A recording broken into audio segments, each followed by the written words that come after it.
In section 4, we want to know about challenges happened in globalization of herbal manufacturing.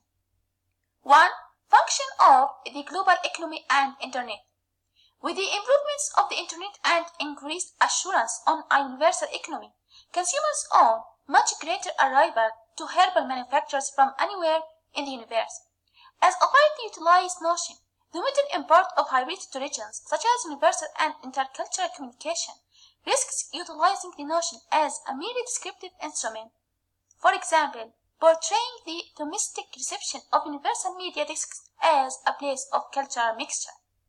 The global community demands a framework for controlling the validity of internet sites that market herbs identical to those pharmacies on internet confirmed by the National Association of Boards of Pharmacy.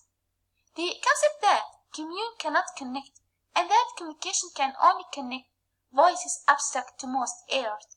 In spite of that, this is actually one of the key items in perception, why frameworks theory is closely connected to a notion of health identity and as well to how adolescents and children recognize each other and earn awareness.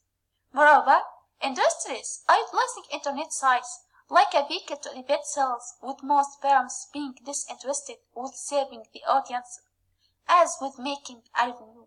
While many of these places may someone that their manufacturers are safe, pure, effective, standardized, such assumptions cannot be